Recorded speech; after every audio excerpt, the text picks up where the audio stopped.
dibujito para que lo tengan bien claro, porque eso lo han tomado en exámenes. Cuando eran semiestructurales lo tomaban a eso. Y está tal cual como lo dice el apunte viejo.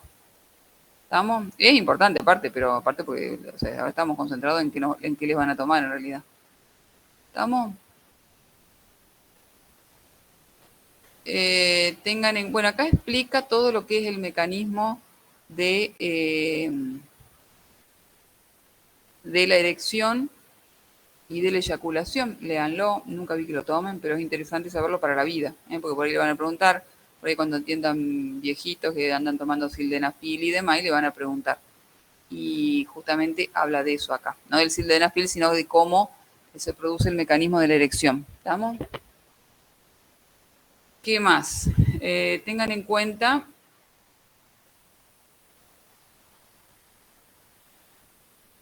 Y nada más, porque la verdad que no me voy a meter a hablar más. Eh, este es el bulbo, eso se llama bulbo también, y esto se llama eh, el cuerpo del pene, el bulbo, el cuerpo. No sé qué, espérate que estoy viendo que otra cosa le han preguntado.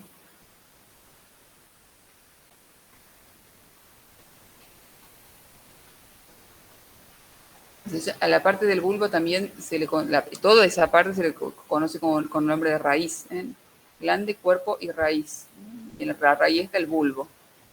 Lo que le quería comentar es los músculos perineales que están en contacto con el pene, que son los isquios cavernosos. Fíjense que van de los isquion al pene, a los cuerpos cavernosos, y los bulbo esponjosos. ¿Eh? Estos son los músculos bulbo esponjosos, estos isquios cavernosos. ¿Eh? Hay ligamentos, está el ligamento fundiforme y ligamento suspensorio del pene, que lo sostiene, lo sostiene de la línea alba, que es la línea de la pared abdominal, que es el tejido conectivo que está entre medio de los rectos anterior del abdomen. Bueno, esto está sostenido el ligamento fundiforme o fundibuliforme, tienen el nombre en distintos libros, está unido a la línea alba de la pared abdominal. ¿Estamos? Y bueno, y estos músculos que les decía son parte del perine masculino. El perine, acuérdense que va de la espina del pubis al coxis y a los lados los isquion. Ahí eso se forma un rombo, que el triángulo de adelante es el triángulo genitourinario, el posterior el anal o rectoanal. ¿Estamos? Así se divide el periné masculino. ¿Qué más? Bueno, ahí está la vena dorsal del pene, hay, bueno, arterias, bueno, pero nunca vi que tomen todo lo que es arterias. Bueno, por eso se lo explicaba en clase, pero al vicio porque nunca vi que lo tomen. Lo que mide, en flacidez y en erección, eso le pueden llegar a tomar. Y todo lo que es el mecanismo, como le digo, de erección y de eyaculación, yo se los pongo acá porque les sirve para la vida, pero no, la verdad nunca vi que lo tomen, sinceramente. Más que nada toman las partes, los cuerpos cavernosos, esponjosos. Y esta es estructura del surco balano prepucio y frenillo. ¿Estamos? Y es la vía de paso de orina y semen. Lo que sí es interesante que lo dice en el apunte viejo es que cuando en el momento de la eyaculación hay un reflejo que hace que no pase la orina de la vejiga hacia la uretra. ¿Estamos? Y que tampoco ingrese semen a la vejiga en el momento de la eyaculación. ¿Estamos? Que acá lo explico un poquito más. Eso está comentado en el apunte viejo, por eso ténganlo en cuenta. Bueno.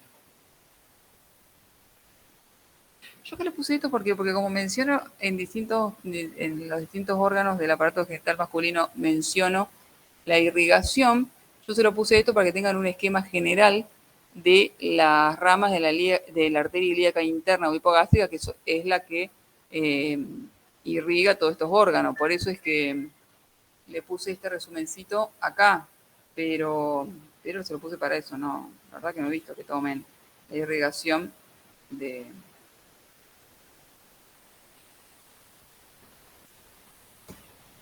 de eso. Espera un momentito.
Bueno, seguimos. Ahora vamos a empezar con lo que es genital femenino.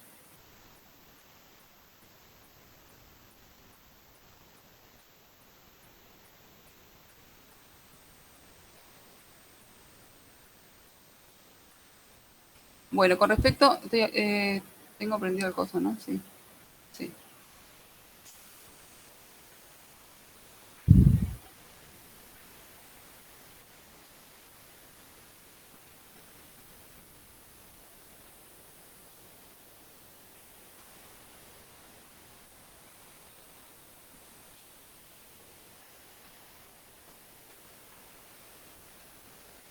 Bueno.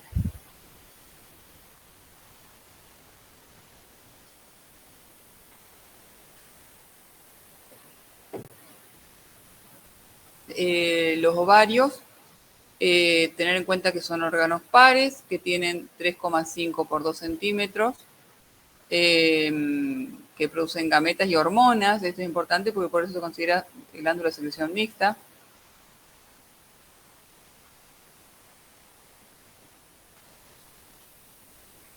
Con respecto a, entonces eso es lo que tiene que tener claro. Los ligamentos yo nunca vi que los tomen, yo se los menciono porque me parece importante, pero no, nunca vi que los tomen. Hay un ligamento, el ligamento ancho, espérate que vea que no, más atrás que está viendo. Este es el ligamento ancho. Es como esas remeras manga murciélago, recubre el útero y a los costados. Entonces el ligamento ancho es uno de los ligamentos que sostienen a los ovarios. Después el ligamento uterovárico, que es este que está acá, y el ligamento suspensorio, que es este que está acá, que lo une a la cavidad pelviana. En definitiva, son esos tres los ligamentos que mantienen suspendidos los ovarios. El ligamento suspensorio, el ligamento uterovárico y el ligamento ancho, que es este de acá. ¿Estamos? Es este, digamos, son los repliegues que se unen de peritoneo, se forman ligamentos. Ligamento ancho. Acá se ve también el ligamento uterovárico, acá el suspensorio no lo han dibujado, y el ligamento ancho. Acá se ve el ligamento ancho, ligamento suspensorio, el ligamento uterovárico.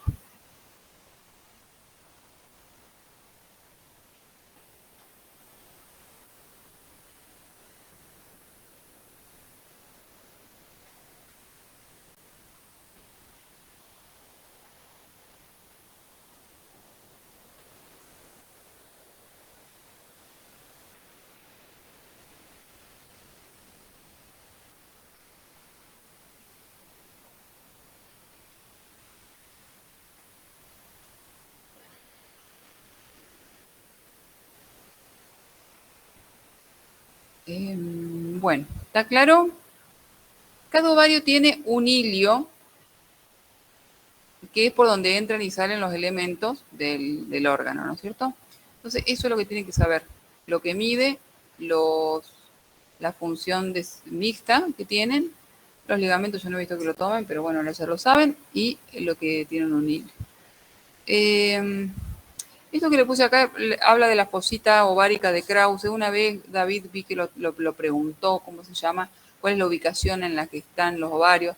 Acá lo describe, si quieren chusmearlo, pero la verdad que una vez vi que lo preguntaron, pero en general no preguntan eso, es medio fino. Tener claro que están en la cavidad pelviana. Si uno habla de la ubicación, eso es lo que preguntan también, en la fosa ilíaca derecha e izquierda se proyectan. ¿Estamos? Si uno habla de cuál es la ubicación de los ovarios en la pared abdominal, se proyectan en las fosas ilíacas derecha e izquierda. ¿Estamos? Eso es importante. Eso de la fosita de Krause es un detalle fino, pero sí o sí, las otras profes preguntan eso. ¿Dónde se proyectan? ¿En qué cuadrante de la pared abdominal anterior se proyectan los ovarios? En la fosa ilíaca derecha e izquierda. ¿Está claro?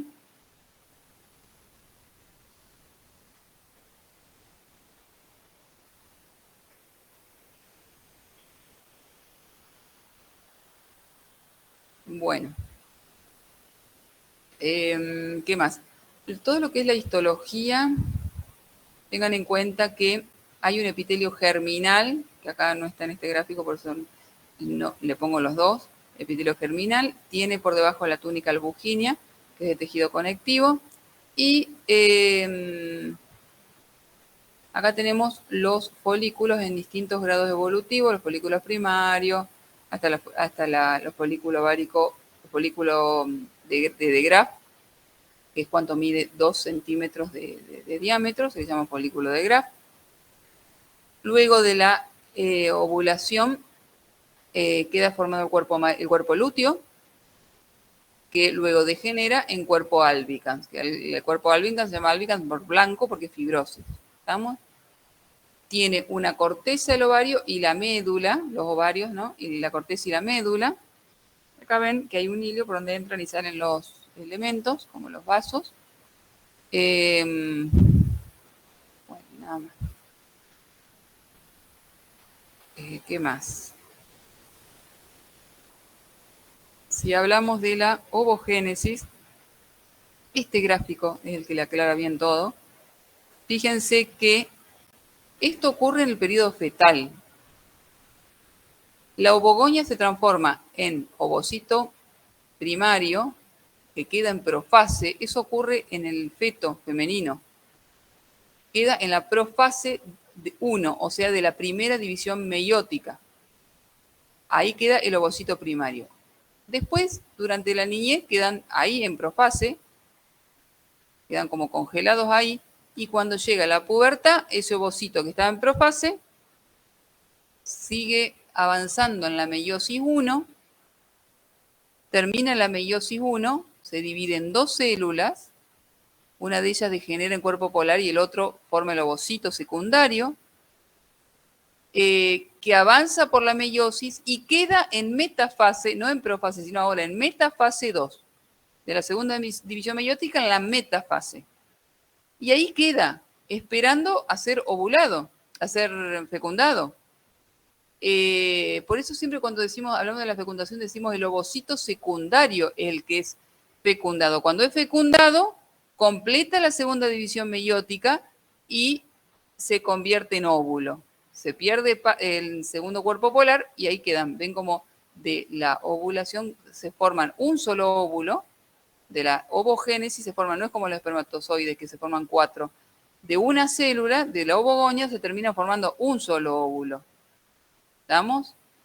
Y fíjense que este es el ovocito, pero ese ovocito está dentro del folículo, que acá está dibujando cómo va madurando el folículo, ¿ven? Esto que hablamos del ovocito está acá como folículo primario en cada menstruación. Un folículo primario va avanzando, varios van avanzando, pero uno solo se convierte en folículo de maduro o de Graf, que es el que llega a medir 2 centímetros, que en ese momento está maduro, y ovula. Cuando se produce la ovulación, se produce la expulsión del ovocito secundario, que si es fecundado, realmente se convierte en óvulo. Si no, no. Si no, se pierde como ovocito secundario. ¿Se entiende? ¿Se entiende cómo es esto? Sí, sí, profe. Bueno, acá todo lo que es la irrigación, la verdad que no vi que lo tomen, pero más que nada, bueno, los ovarios son irrigados por la arteria ovárica, que ustedes saben que es rama de la aorta abdominal, pero a su vez también hay una rama ovárica de la arteria uterina, que la uterina es rama de la ilíaca, a su vez. Este esquemita está muy bueno como para tener un esquema general. Y las trompas igual son irrigadas por las dos, por la ovárica y por la uterina, por ramas de la uterina. El útero sí es irrigada por la uterina, o sea, por una rama de la ilíaca, que es la uterina, porque vienen las arterias vaginales y demás. Pero bueno, en tantos detalles yo no vi que lo tomen. Pero acá está descrito lo que le digo, reciben ramas de arterias ováricas o gonadales, que son de la aorta abdominal, y la rama ovárica de la uterina. ¿Estamos? Eso es lo que irriga a los ovarios. Al igual las trompas también reciben de estas dos, de las ováricas y de las uterinas, reciben ramas. Con respecto a las trompas también se toma. Entonces, los ovarios quedaron claros, ¿no? ¿Dónde están? ¿Cuánto miden? ¿Cuánto pesan?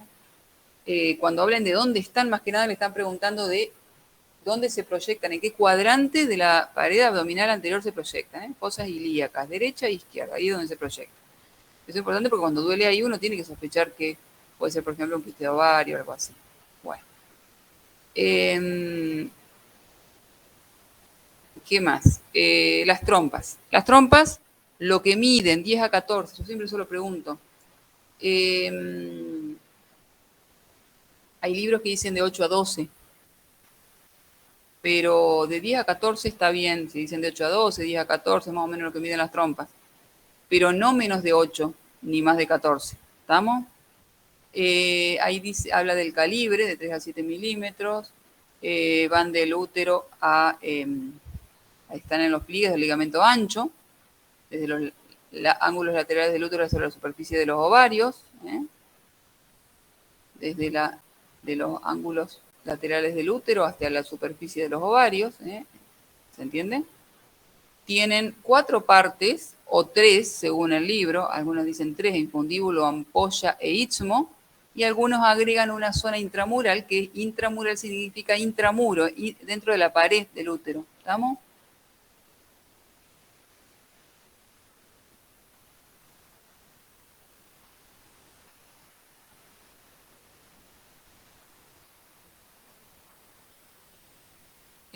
Bueno, entonces infundíbulo, ampolla e istmo. ¿Estamos? Hay una fimbria, esto es fimbriada, la terminación de la ampolla, la terminación del infundíbulo, o sea, la terminación de la trompa, quiero decir, y hay una fimbria que se llama fimbria ovárica, que es la que toma contacto con el ovario. Estas son las fimbrias, que son como flequitos. Fimbria ovárica es la que toma contacto con el ovario. ¿Qué más? Y bueno, si hablan, tienen que hablar, como le digo, de la anatomía, que es lo que le dije recién. Tienen que hablar, bueno, se proyectan también sobre las fosas ilíacas, derecha e izquierda, si dicen dónde se proyecta en la pared abdominal anterior, en las fosas ilíacas. Eso no está dicho en el cuadrito ese de los cuadrantes, pero yo he visto que las profes consideran eso, que se proyecta a ese nivel. Si uno tiene que hablar de la proyección de las trompas en los cuadrantes. ¿Estamos? O sea que los ovarios y las trompas se proyectan a nivel de las fosas ilíacas izquierda y derecha.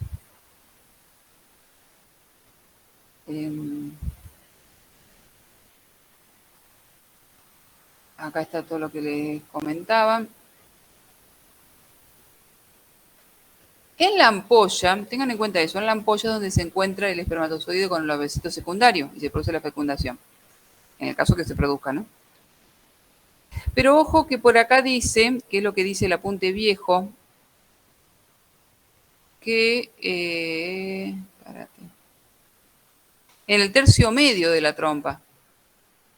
Bueno, hay algunos lugares que dicen tercio medio, otros dicen entre tercio medio y tercio externo. La cosa es que ustedes pueden decir, si dicen el tercio medio, díganle que lo sacaron del apunte viejo, porque eso depende del libro. Pero algunos dicen el tercio externo de la trompa, que se produce la fecundación. O bien digan la ampolla, y ahí no la van a errar. ¿Estamos? Porque eso, si buscan en internet, yo he buscado por libro, por todos lados, y medio que se ve que es muy variable porque cada libro te dice una cosa distinta. ¿Estamos? Ahora te quiero no encontrar la imagen de la trompa. Fíjense, la ampolla es la mayor parte del... Entonces, si dicen tercio medio o tercio externo, estamos hablando siempre de la ampolla. ¿Estamos? Entonces, con que diga la ampolla está bien. Y si dicen tercio medio, digan que lo sacaron del apunte viejo, que como lo dice el apunte viejo. Pero las profes yo he escuchado que dicen en las clases tercio externo. O límite entre el tercio medio y tercio externo. ¿Estamos? Con respecto a la histología, entonces hablamos de anatomía, ahora hablar de histología. Tenemos una mucosa, una muscular y una serosa. La mucosa lo hemos dado en tejido, ¿se acuerdan que dijimos que era epitelio cilíndrico simple, ciliado? Pero que es el que está en la trompa, pero hay partes que tiene también microvellosidades, que lo que hacen es secretar líquidos. ¿Eh? Entonces, el epitelio este ciliado es el típico de la trompa, pero a su vez también hay epitelio que es con microvellosidad, que no es ciliado, que se encarga de secretar nutrientes. ¿Estamos? Para el ovocito. La cilia entiendan que es para ayudar a arrastrar el ovocito a lo largo de la trompa. Aparte te van a tener una muscular, como tenía el epidídimo, bueno, esta también tiene una muscular que tiene un anillo interno y una región externa.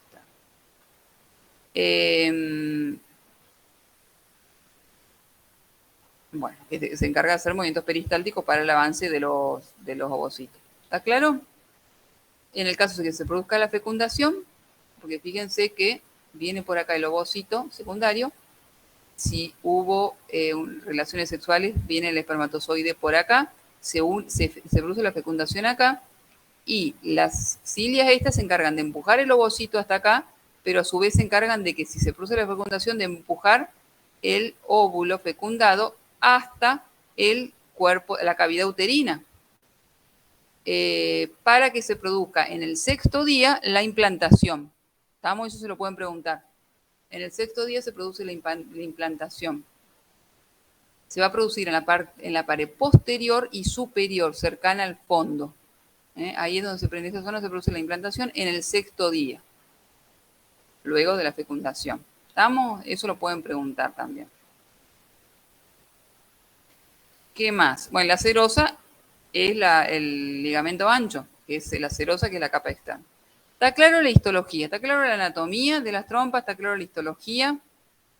Y la función, y las funciones, que es lo que les acabo de decir. ¿Estamos? Acá lo que comenta es lo que esto lo copié y pegué del apunte viejo, comenta lo de lo que es un embarazo ectópico. A veces se produce la fecundación y ahí queda en la trompa y ahí se implanta. Y eso genera lo que se llama un embarazo ectópico. La trompa, en ese caso, puede ser mortal porque genera una hemorragia, va avanzando el embarazo y llega un punto que genera, que la trompa estalla y se genera una hemorragia que puede llegar a ser mortal. ¿Estamos?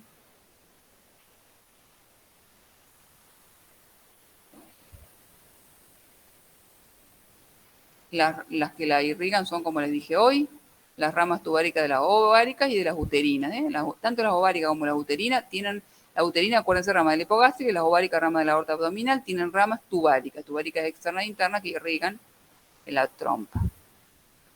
El útero. Bueno, este es el tema, yo tomo mucho esto, chicas. Pregunto mucho útero.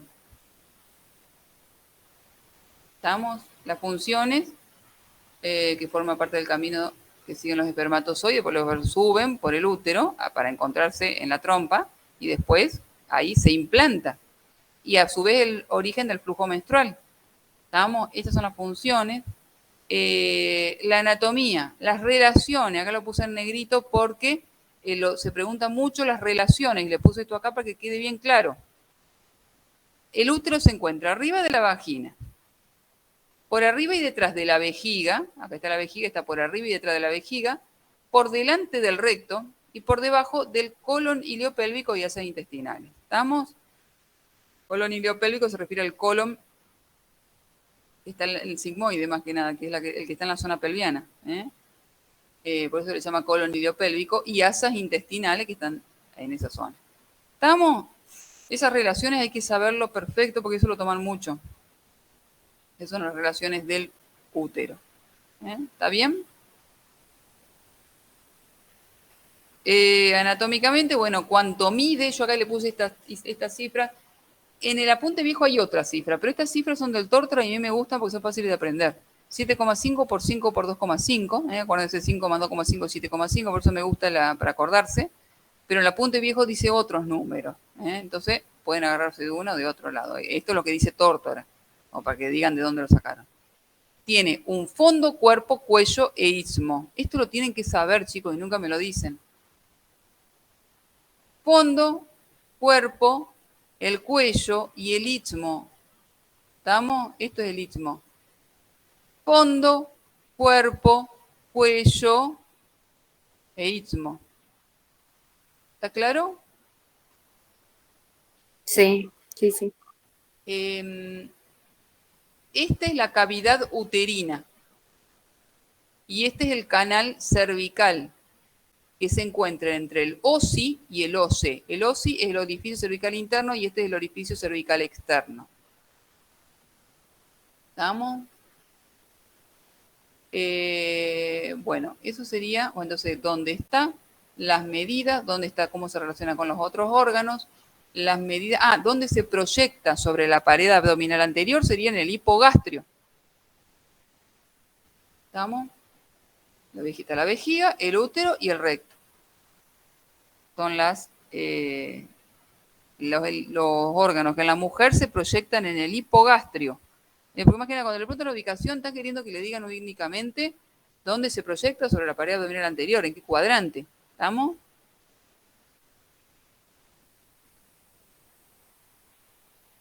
Bueno.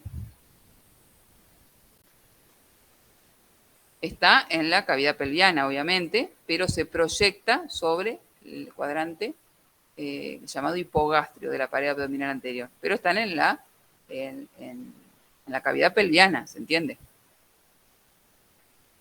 Bueno.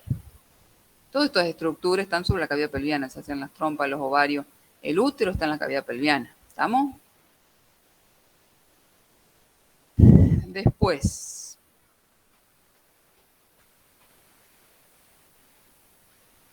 acá yo no lo aclaro porque es algo que venimos diciendo desde el principio de la materia. Cuando hablamos de las cavidades, te van a ver que el útero está considerado dentro de uno de los órganos que se mencionan dentro de la cavidad pelviana. Por eso, como uno no vuelve a repetir esos datos, pero hay que saberlo. ¿Estamos? Bueno, ¿qué más? Los ligamentos, esto nunca vi que lo tomen, son los ligamentos anchos, los cardinales, rectouterinos y redondos.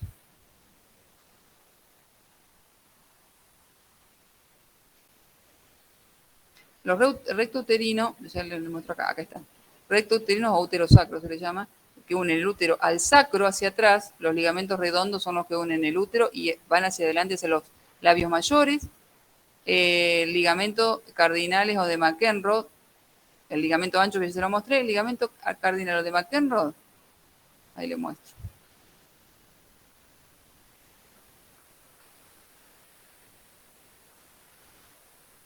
Y esta parte de acá. Esta parte de acá son los ligamentos cardinales o de McEnroe. Y esta zona se le llama a su vez los parametrios, que es la zona que está a los costados del útero, por eso se llama parametrio. El cuello del útero, cuando tiene un cáncer que avanza hacia los parametrios, cambia la estadificación del cáncer, porque afecta generalmente ya los uréteres y va a terminar generando insuficiencia renal. Por eso, en lo que es estadificación, es importante saber si involucra o no los parametrios, si hay avance del tumor en los parametrios, en el cuello del útero, ¿no es cierto? Hablando del cáncer del cuello del útero. Y estos son los ligamentos cardinales o de McEnroe, y esas son a su vez la zona que se denomina parametrio.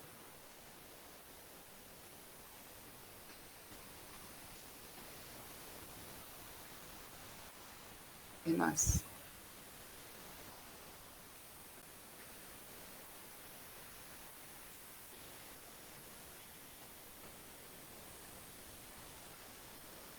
Bueno, entonces ya hablamos de las funciones, de la anatomía, ya quedó claro. Hasta de los ligamentos hablamos. Bueno, lo que es anteversoflexión, o bueno, yo nunca vi que lo tomen, y me parece re importante, léanlo, pero no escuché que lo tomen, la verdad. Pero léanlo, lo que es anteversoflexión o retroflexión. Histología. Veamos la histología, esto es re importante también. Tenemos que lo rodea al útero un perimetrio, miometrio, que es el músculo liso que constituye la pared, y el endometrio, que es el epitelio que cubre por dentro la cavidad uterina. ¿Estamos? ¿Qué es importante acá? El perimetrio es la serosa, forma una serie de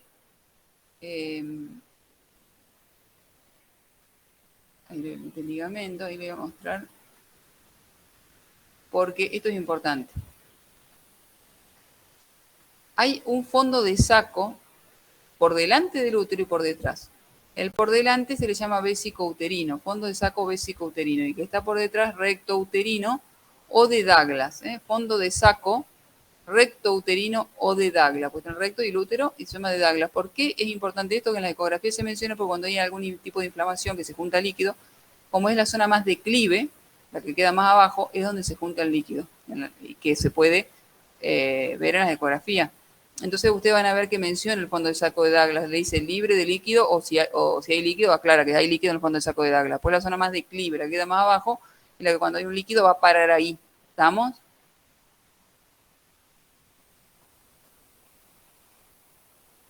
¿Está claro?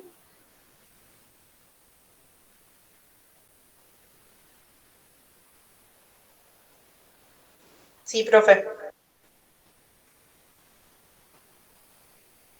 Con respecto a la serosa, pueden decir eso. Tienen que tener claro eso.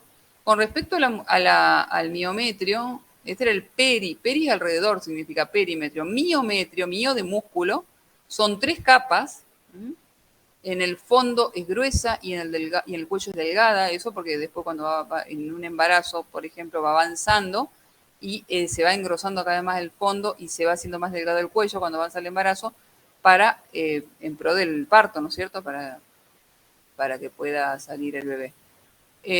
Acá dicen las medias circular, interna y externa longitudinal oblicuo en la dirección de la fibra. Lo que es importante que tomen es que se divide el endometrio en capa basal y funcional. Eso lo toman siempre, chicas. Hay un epitelio simple que tiene células ciliadas y secretorias, un estroma endometrial y hay glándulas endometriales. Fíjense cómo hay glándulas endometriales. Esto es importante, las glándulas. Pues las vamos a mencionar cuando hablemos del ciclo reproductor. Tenemos una capa funcional y una basal. En la menstruación la que se pierde es la funcional. La basal queda porque es la que va a regenerar el endometrio para la próxima menstruación, ¿no es cierto? Acá está. Perimetrio, capa longitudinal externa, media circular, longitudinal interna, capa basal, funcional y la luz del útero. Fíjense, la funcional se pierde en el embarazo, en la menstruación, y la basal queda, que es la que regenera de vuelta después la funcional. Y estas son las famosas glándulas endometriales. Hay glándulas, y otra cosa que hay, que mencionamos en el ciclo reproductor, después cuando lo veamos, es el tema de la irrigación. Está irrigado por la arteria ilíaca interna, como todos los órganos pélvicos. Y cómo es que están organizadas la arteria uterina. La arteria uterina, de ahí salen las arterias arcuatas, que son las que se doblan, por eso se llama arcuata. De ahí sale la radial. De ahí, de la arteria radial sale una que es recta, sale la recta, que es la que está irrigando la capa basal, y la que irriga la capa funcional se le llama espiralada, que es como un espiralito así, o toda contorneada. ¿Estamos? Estas son las arteriolas espiraladas que menciona cuando hablamos del ciclo reproductor. Entonces la arteriola radial da la recta, radial porque son como rayos, da las rectas y de ahí y en la zona de la capa funcional da lugar a las espiraladas. Entonces las espiraladas son las que irrigan la capa funcional. La basal está irrigada por las arteriolas rectas. ¿Estamos? Bueno. Esto es importante porque lo vamos a mencionar cuando hablemos del ciclo menstrual. El moco cervical, bueno, es durante la ovulación, es menos viscoso y más alcalino para que no dañe los espermatozoides y generan lo que se llama la capacitación de los espermatozoides. Más que nada para suplementar las necesidades, como dice igual. Pero rara vez preguntan sobre el moco cervical. Bueno, me esperan un segundito que necesito ir al baño.